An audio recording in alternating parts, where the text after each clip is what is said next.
स्वागत है आज के इस एपिसोड में। और आज का ये एपिसोड हमारा इंडियन कॉन्ट्रैक्ट एक्ट से हटकर एक ऐसी जजमेंट के बारे में है जो कि काफ़ी दिनों से जिसको लेकर पूरे भारत देश में बवाल मचा हुआ है, जिसके अंदर स्कूल और कॉलेजों को भी उस आग में झोंक दिया गया है। दोस्तों, वैसे तो मैं किसी भी राजनीतिक या धार्मिक किसी प्रकरण को लेकर कोई टिक्का टिप्पणी नहीं करता, लेकिन ये इसलिए जरूरी है क्योंकि शिक्षा के क्षेत्र से जुड़ा हुआ ये एक प्रकरण है जिसके बारे में आप लोगों को नॉलेज होनी चाहिए।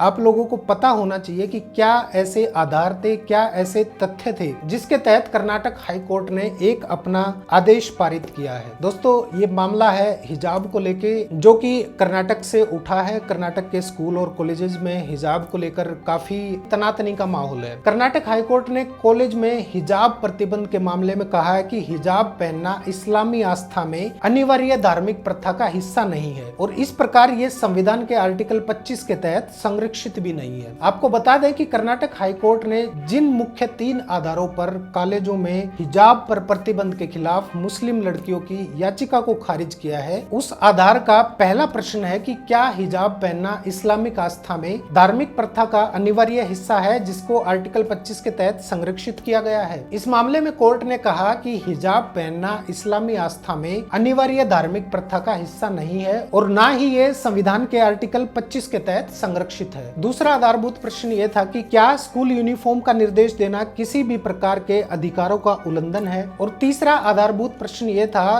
कि क्या 5 फरवरी का शासनादेश अक्षम और स्पष्ट रूप से मनमाना होने के अलावा आर्टिकल 14 और 15 का उल्लंघन करता है। इसके अलावा कोर्ट के सामने ये भी सवाल था कि क्या महाविद्यालय प्राधिकारियों के विरुद्ध अनुशासनिक जांच करने का कोई मामला बनता है। कर्नाटक हाई कोर्ट के मुख्य न्यायाधीश श्री ऋतुराज अवस्थी, जिन्होंने खुली अदालत में फैसले के ऑपरेटिव हिस्से को पढ़ा और कहा कि हमारे सवालों के जवाब हैं, मुस्लिम महिलाओं द्वारा हिजाब पहनना इस्लामी आस्था में अनिवार्य धार्मिक प्रथा का हिस्सा नहीं है। दूसरे आधार के जवाब में कहा कि हमारा दूसरा जवाब है, स्कूल यूनिफॉर्म अधिकारों का उल्लंघन नहीं है, ये संवैधानिक रूप से स्वीकार्य है जिस पर छात्र आपत्ति नहीं कर सकते। और कोर्ट ने कहा कि उपरोक्त को ध्यान में रखते हुए सरकार के पास 5 फरवरी का शासनादेश जारी करने का अधिकार है और इसके अमान्य होने का कोई मामला नहीं बनता। प्रतिवादियों के खिलाफ अनुशासनात्मक कार्रवाई जारी करने के लिए कोई मामला नहीं बनता और यथा वारंटों का रिट बनाए रखने योग्य नहीं है। योग्यता से रहित होने के कारण सभी रिट याचिका खारिज की जाती है। हाईकोर्ट की पूर्ण पीठ ने आगे कहा कि राज्य द्वारा स्कूल ड्रेस का निर्धारण आर्टिकल 25 के तहत छात्रों के अधिकारों का एक उचित प्रतिबंध है और इस प्रकार कर्नाटक सरकार द्वारा 5 फरवरी को जारी किया गया सरकारी आदेश उनके अधिकारों का उल्लंघन नहीं है। तदनुसार कोर्ट ने मुस्लिम छात्रों द्वारा दायर याचिका को खारिज कर दिया, जिसमें हिजाब पहनने के लिए एक सरकारी पीयू कॉलेज के प्रवेश से इनकार करने की कार्रवाई को चुनौती दी गई थी। ये पूरा मामला जो था, इस मामले में न्यायालय के समक्ष एक महत्वपूर्ण प्रश्न ये था कि क्या हिजाब पहनना इस्लाम की आवश्यक धार्मिक प्रथा का हिस्सा है और क्या ऐसे मामलों में राज्य के हस्तक्षेप की आवश्यकता है। अदालत को इस पर भी विचार करना था कि क्या हिजाब पहनना संविधान के आर्टिकल 19(1)(a) के तहत अभिव्यक्ति के अधिकार के चरित्र का हिस्सा है और क्या केवल आर्टिकल 19(2) के तहत प्रतिबंध लगाया जा सकता है।